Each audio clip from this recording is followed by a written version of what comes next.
Hello everyone and once again welcome back to Umar Taskeer YouTube channel myself Umar Taskeer. Guys, GTM course के आज के इस particular video में हम लोग देखने वाले हैं किस तरीके से हम लोग जीटीएम के ऊपर अपना अकाउंट क्रिएट करते हैं, कंटेनर क्रिएट करते हैं और साथ ही साथ किस तरीके से हम लोग जीटीएम को अपनी वेबसाइट के साथ कनेक्ट करेंगे। गाइस, जब कभी भी हम लोग जीटीएम को अपनी वेबसाइट के साथ कनेक्ट करने की बात करते हैं गाइस, जो प्रोसेस है वो इस चीज के ऊपर डिपेंड करती है कि आपकी वेबसाइट किस टेक्नोलॉजी के ऊपर बनी हुई है। जैसे मैंने पिछले वीडियो में भी डिस्कस किया था। गाइस, यहां पर जो हम लोग बात करने वाले हैं वो ये करने वाले हैं कि अगर हमारे पास कोई वर्डप्रेस की वेबसाइट है तो किस तरीके से जीटीएम को हम हमारी वर्डप्रेस की वेबसाइट से कनेक्ट कर सकते हैं। अब अगर वर्डप्रेस की वेबसाइट की बात करें तो देयर आर डिफरेंट वेज। ऐसा नहीं है कि वर्डप्रेस की वेबसाइट पे भी आपके पास केवल एक ही तरीका है जीटीएम को वेबसाइट से कनेक्ट करने का। डिफरेंट डिफरेंट तरीके हैं जिनको हम डिफरेंट डिफरेंट सिचुएशंस में यूज करते हैं। जैसा कि यहां पर भी आप देख सकते हो, मैंने मेंशन किया हुआ है जो तीन सबसे कॉमन तरीके हैं जो यूज होते हैं वो ये हैं। सबसे पहले जब आप जीटीएम के ऊपर अपना अकाउंट बनाएंगे, जो कि अभी मैं आपको दिखाऊंगा भी, तो जब आप वो अकाउंट बना लेंगे तो आपको जीटीएम के अंदर एक आपको कोड मिलेगा जो आपको हेड सेक्शन में और बॉडी सेक्शन में लगाना होता है।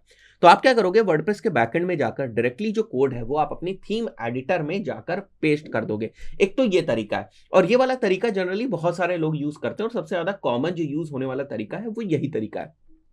सेकंड जो तरीका है वो ये है कि वर्डप्रेस में आप एक एडिशनल प्लगइन को यूज करते हैं जो कि basically header footer code manager नाम से प्लगइन आती है। अब इस प्लगइन का काम ये होता है कि जो भी आपको स्क्रिप्ट्स या कोड्स अपनी वेबसाइट के हेड सेक्शन या फुटर सेक्शन या बॉडी सेक्शन में लगाने होते हैं वो आप डायरेक्टली कोड में जाकर ना पुट करें, बल्कि वाया दिस प्लगइन आप जो है उसको एक स्पेसिफिक पेज के ऊपर फायर करा सकते हैं। तो बहुत सारे बिगनर्स या बहुत सारे मार्केटर्स जो थोड़े से फेमिलियर नहीं होते हैं कोड से, वर्डप्रेस के बैकएंड से, वो बेसिकली इस टाइप की जो प्लगइन्स हैं, हेडर फुटर वाली जो प्लगइन्स हैं, उनको वो लोग यूज करते हैं। एक और चीज है कि कई बार ऐसा भी होता है कि डेवलपर्स कुछ एडिशनल कस्टमाइजेशन कर देते हैं हमारी वेबसाइट के अंदर। तो जब एडिशनल कस्टमाइजेशन हो जाता है तो वहां पर फिर जो हेडर फाइल्स है ना, उनको ढूंढने में लोगों को बहुत प्रॉब्लम होती है। तो कोई गलती ना हो जाए, कोई कोड में वो चेंजेस ना कर दे, इसलिए लोग हेडर एंड फुटर प्लगइन को उठा के इंस्टॉल कर देते हैं और उसके थ्रू जो जीटीएम का कोड है उसको फायर करा देते हैं। ये भी ठीक तरीका है, इसमें भी कोई दिक्कत की बात नहीं है। तीसरा जो तरीका है वो वाया जीटीएम प्लगइन ही है, मतलब एक स्पेसिफिक जीटीएम को इंस्टॉल करने की ही एक प्लगइन है। और इस प्लगइन को लोग जनरली जो यूज करते हैं वो तब करते हैं जब उनकी वेबसाइट वू कॉमर्स पर बनी होती, क्योंकि वू कॉमर्स में जब वो ट्रैकिंग सेटअप करते हैं तो उन्हें डेटा लेयर में कुछ इंफॉर्मेशन चाहिए, उनको डेटा लेयर जो है वो पॉपुलेट करानी पड़ती है। तो ये वाली जो प्लगइन है वो बहुत सारे और एडिशनल फीचर्स जो है वो प्रोवाइड करती है, स्पेशली ई कॉमर्स के केसेस में, और हमारे काम को थोड़ा सा आसान कर देती है जहां पर हम बहुत ज्यादा चीजें कोड स्पेसिफिक नहीं करते हैं। तो इस पर्टिकुलर केस में लोग इसको यूज करते हैं। हम सभी चीजों के बारे में चर्चा करेंगे, बट अभी जो हमें समझना है वो ये समझना है कि भाई जीटीएम के ऊपर अकाउंट कैसे बने, कंटेनर और अकाउंट क्या होता है, और साथ ही साथ सबसे पहला जो ये वाला तरीका है इसको हम लोग कॉन्फ़िगर करके देख लेते हैं। तो हम क्या करेंगे गाइस, मैं आ जाता हूं यहां पर। हमारे पास जो डमी वेबसाइट है, जैसे कि आप देख सकते हो ये डमी वेबसाइट है, और अगर मैं आ जाऊं यहां पर तो ये इसका बैकएंड है। मैं इसके बैकएंड पे आ जाता हूं, ठीक है। तो इस वेबसाइट के ऊपर हमें लगाना है, तो मैं आ जाऊंगा सबसे पहले गूगल टैग मैनेजर के ऊपर। मैं इसको ओपन कर देता हूं यहां पर। एंड गाइस, अगर आप देखोगे तो यहां पर बहुत सारे आपको अकाउंट्स दिख रहे हैं, ठीक है, क्योंकि ऑलरेडी इस आईडी के ऊपर या तो हमने बहुत सारे अकाउंट्स बनाए हुए हैं या इस आईडी के ऊपर हमने बहुत सारे डिफरेंट जीटीएम अकाउंट्स के एक्सेसेस लिए हुए हैं, इसलिए आपको यहां पर इतने सारे जो अकाउंट्स हैं वो दिखाई दे रहे हैं। हो सकता है आपने अगर पहली बार जो जीटीएम है वो सेटअप करना स्टार्ट किया है तो आपको ये सारी चीजें नहीं दिखेंगी, आपको सीधे क्रिएट अकाउंट के ऊपर जाकर नया अकाउंट क्रिएट करना है। या अगर आपके पास ऑलरेडी एक आईडी के अंदर, यानी जीमेल आईडी कह लें या गूगल आईडी कह लें, बहुत सारे अकाउंट्स हैं तो भी बहुत ज्यादा फर्क पड़ता नहीं है। आप सिंपली क्रिएट अकाउंट करके नया अकाउंट जो है वो क्रिएट कर सकते हैं। तो अकाउंट बेसिकली आपकी कंपनी को रिप्रेजेंट करता है। देखो, ये हो सकता है कि आपकी जो कंपनी है वो 3 वेबसाइट्स पे ऑपरेट करती है, ठीक है, हो सकता है, ऐसा बहुत ही कॉमन चीज है।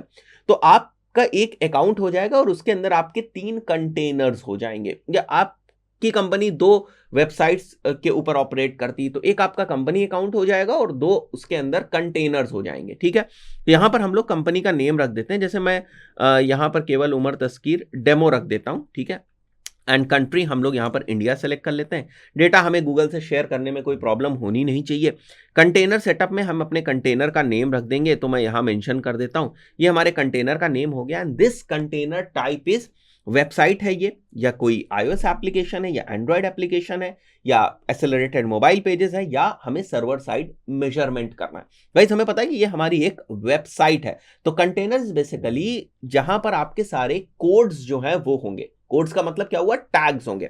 तो हमें हमारा कंटेनर बनाना है, और कौन सा कंटेनर होगा, जो अभी हम लोग एग्जांपल लेकर चल रहे हैं उसके रेफरेंस में हमारा वेब कंटेनर होगा। तो इसके बाद कुछ यहां पर हमें चीजें जो है वो एक्सेप्ट करनी पड़ेंगी, उनको मैं क्विकली एक्सेप्ट कर लेता हूं। इसको एक्सेप्ट करने के बाद आप देखोगे कि आपका जो अकाउंट है और जो आपका कंटेनर है वो सेटअप हो गया, ठीक है। तो ये वो कोड्स हैं जिनको आपको डायरेक्टली अपनी वेबसाइट के थीम एडिटर में जाकर वर्डप्रेस के केस में लगाना है। अगर आपकी कस्टम कोडेड वेबसाइट है तो क्या करोगे, इन कोड्स को सिंपली जो है आप अपने डेवलपर को दे दो, वो लगा लेगा, बट डिबग आपको जरूर करना है कि ये कोड सही तरीके से लगे हैं या नहीं। वो मैं भी आपको बता दूंगा किस तरीके से आप इसको डिबग कर सकते हैं, ठीक है।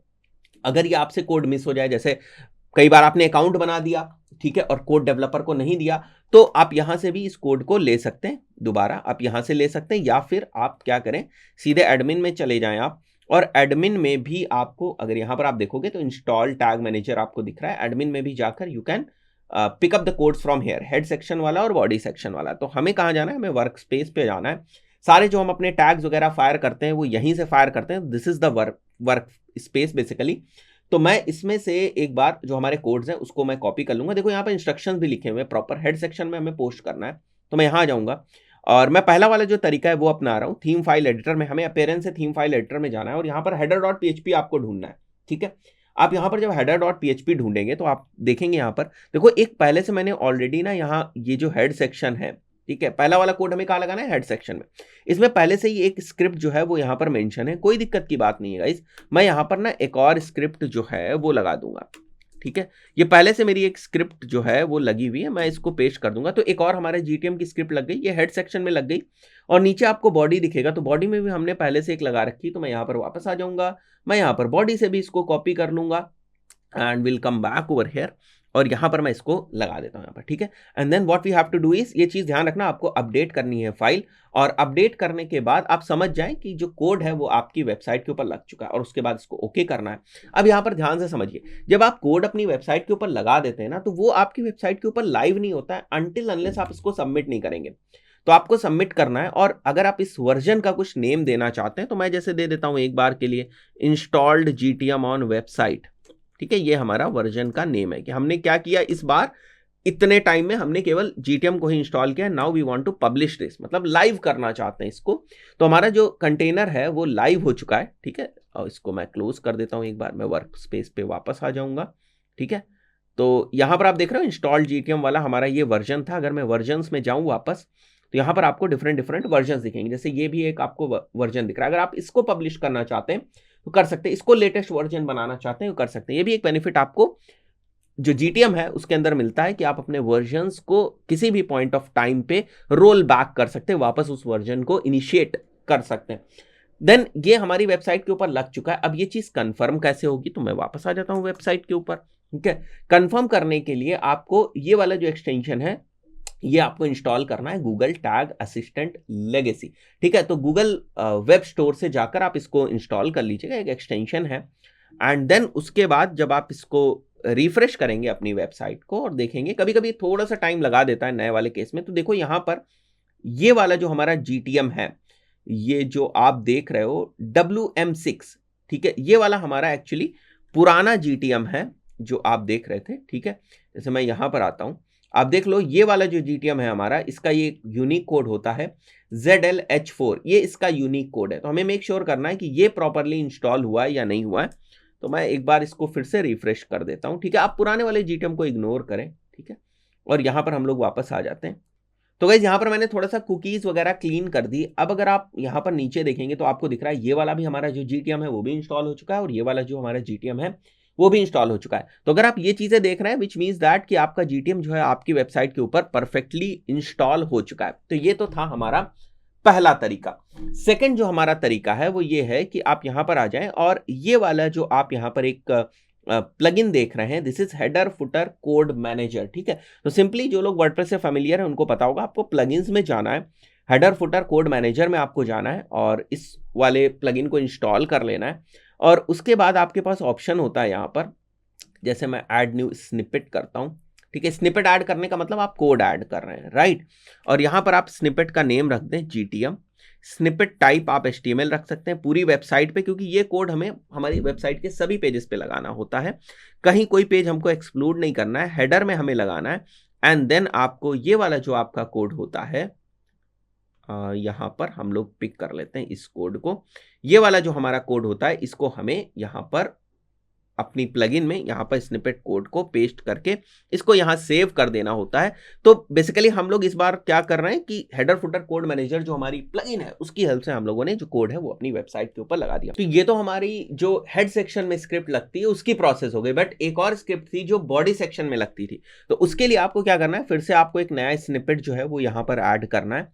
और अगर आप नीचे आए तो स्निपेट टाइप इस बात इसको लिख दीजिएगा GTM फॉर बॉडी, ठीक है। यहां पर स्निपेट का नेम है ताकि वो आप कोड को पहचान सकें, और स्निपेट टाइप HTML ही आप रखें। आप नीचे आ जाएं और यहां पर जो हेडर है ना उसको आप चेंज करके फुटर कर दें, और आपका जो कोड है फुटर वाला वो आप यहां पर पेस्ट कर देंगे और उसके बाद सेव कर देंगे। तो इस तरीके से जो कोड्स आपको हेड सेक्शन और बॉडी सेक्शन में लगाने थे वो आपने यहाँ पर इस प्लगइन की हेल्प से जो है वो लगा दिया। इसके बाद जो तीसरा तरीका है, जो मैंने आपको बताया कि एक स्पेसिफिक प्लगइन है GTM के लिए, तो उसके लिए हम लोग प्लगइन्स वाले सेक्शन में जाएंगे और मैं एक बार ऐड न्यू वाली प्लगइन में जाता हूँ, ठीक है। और यहाँ पर अगर हम लोग ऐड न्यू प्लगइन में जाएंगे और आपको सर्च करना है यहाँ पर गूगल टैग मैनेजर, ठीक है। केवल आपको गूगल टैग मैनेजर सर्च करना है, बहुत सारी प्लगइन्स दिखेंगे। मैं आपको थोड़ा सा बता दूं, यहाँ पर ये वाली जो प्लगइन है GTM फॉर वर्डप्रेस, ठीक है, थॉमस गीगर वाली प्लगइन, ये आपको प्लगइन यूज करनी है और मैं ऑलरेडी इसको यूज कर रहा हूं, ठीक है। तो ये वाली प्लगइन हमारी ऑलरेडी इंस्टॉल्ड है, तो मैं वापस इस साइड आ जाता हूं और यहां पर अगर मैं सेटिंग्स में जाऊंगा तो ये देखो आप GTM आपको दिख रहा है यहाँ पर गूगल टैग मैनेजर, तो दिस इज दैट प्लगइन, ठीक है। यहां पर आपको जो आपका गूगल टैग मैनेजर की यूनिक आईडी होती है वो आपको सिंपली यहां पर पेस्ट करनी है। उसकी यूनिक आईडी आपको कहां मिलेगी, ये देखो, हर एक गूगल टैग मैनेजर की अपनी एक यूनिक आइडेंटिटी होती है, यूनिक आईडी होती है, जिससे हम उस जो कंटेनर है हमारा उसको हम पहचानते हैं, ठीक है। तो यहां पर आप देख सकते हो ये हमारे कंटेनर की जो यूनिक आईडी है वो है। तो इसको बेसिकली हम लोग यहां से कॉपी कर लेंगे और इसको हम लोग यहां पर पेस्ट कर देंगे, दैट्स इट। और उसके बाद आप सेव कर देंगे तो यहां पर ये जो आपका GTM setup with the help of this plugin है वो हो जाएगा। अब जैसे मैं आपको बताया कि बहुत सारी चीजें हैं इसमें, जैसे अगर आप देखो ना यहाँ पर, तो WooCommerce की बहुत सारी जो डेटा लेयर रिलेटेड थिंग्स होती हैं उनको पॉपुलेट करने के लिए हमें यहाँ पर जो है कुछ चीज़ों को सेट करना पड़ता है, जिनकी मैं बाद में आपसे चर्चा करूंगा। तो ये प्लगइन हमारे बहुत सारे काम को जो है वो आसान कर देगी, बट अभी हम उतनी डिटेल में नहीं जा रहे हैं। हमारा जो अभी समझने का पर्पस है वो केवल ये है कि हम किस तरीके से गूगल टैग मैनेजर का अकाउंट बनाए और उसको किस तरीके से हम हमारी वेबसाइट के ऊपर जो है वो इंटीग्रेट कर दें। अब एक ही तरीका आपको यूज करना है, ये नहीं कि आपको 2-4 तरीके यूज कर लेने। एक तरीके से अगर आपके जो इंस्टॉलेशन है वो हो गया, then that's more than enough, आपको उससे ज्यादा तरीके यूज करने की जरूरत है नहीं। इसके बाद अगर आपको टेस्ट करना है, ठीक है, तो आप क्या करें, इस प्रीव्यू मोड को जो है वो क्लिक करें और उसके बाद आप अपनी वेबसाइट जो है वो यहाँ मेंशन करें। तो मैं अपना जो वेबसाइट है उसको मैं यहाँ मेंशन कर देता हूँ, ठीक है। And then we have to click on this connect, ठीक है। तो ये जो फंक्शनैलिटी है ये हमारे वेबसाइट को specific preview and debug mode के अंदर लेकर जाएगी, जहां पर हम कुछ भी टेस्ट कर सकते हैं। देख रहे हैं आप, तो अगर ये वाला चीज लोड हो रही है इन दैट पर्टिकुलर केस, आप समझ जाए कि GTM आपकी वेबसाइट के ऊपर प्रॉपर्ली इंस्टॉल हो चुका है। तो भविष्य में जब हम हमारे कोई टैग्स और ये सारी चीजें हम फायर करेंगे तो उनकी टेस्टिंग हम यहीं पर करेंगे कि जो हमारे टैग्स हैं वो सही तरीके से फायर हो रहे हैं या नहीं हो रहे हैं, किस ट्रिगर पे फायर हो रहे हैं, और वेरिएबल्स क्या है, डेटा लेयर क्या है, ये सारी चीजें हम लोग तब समझने की कोशिश करेंगे। तो आई बिलीव ये आपको क्लियरिटी हो गई होगी कि वर्डप्रेस वेबसाइट के ऊपर कितने तरीके हैं, आप उनकी हेल्प से आप जो GTM है उसको इंस्टॉल कर सकते हैं। इस पर्टिकुलर वीडियो में इतना ही, आशा करता हूं वीडियो आपको पसंद आया होगा। मिलते हैं नेक्स्ट वीडियो में, टिल देन गुड बाय।